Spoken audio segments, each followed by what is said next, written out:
Hi friends, Chittoor to Samarlakota. నేనైతే taste లోపలికి వెళ్ళిపోతున్నాను. ఇదే మనం ప్రయాణం చేసే ట్రైన్ వచ్చేసి. ఇప్పుడు ట్రైన్ లోపల ఎలా ఉన్నదో చూపిస్తాను.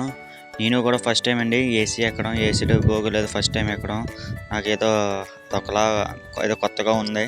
అంటే ఫస్ట్ టైం కదా, అలాగే అడ్జస్ట్మెంట్లో ఉన్నాను నేను కూడా. ట్రైన్ ఎక్కిన అరగంటలకి నాకు ఆకలేస్తున్న బ్యాగ్ చూశాను. బ్యాగ్లో అయితే ఏమున్నాయని చూస్తే ఫ్రూట్స్ ఉన్నాయి. ఫ్రూట్స్ అయితే తీసుకున్నాను. ఫ్రెండ్స్, ఈ లొకేషన్ అయితే చాలా బ్యూటిఫుల్గా ఉంది. కొండ ఆకాశం దగ్గరగా చాలా దగ్గరగా ఉన్నట్టు కనిపిస్తుంది. కానీ నేను రియల్గా చూశాను, నాకు చాలా హ్యాపీగా అనిపించేసింది. మనం తిరుపతి అయితే చేరుకున్నాము. తిరుపతిలో ప్లాట్ఫామ్ అయితే మొత్తం కొంచెం ఖాళీగానే ఉంది. ఖాళీగా ఉందని దగ్గరికి వెళ్ళి చూస్తుంటే అక్కడక్కడ జనాలు అయితే ఉన్నారు, కానీ బండే ఫుల్ పికప్ అయిపోయి ఉన్నారు. తిరుపతిలో అయితే ఫుడ్ తీసుకోవడం కూడా జరిగింది. నేను lemon rice, curd rice. Lemon రైస్లోకి మనం చిన్నప్పుడు రూపాయి, 10 రూపాయి కొన్ని ప్యాకెట్లు అయితే చిన్న ఆవకాయ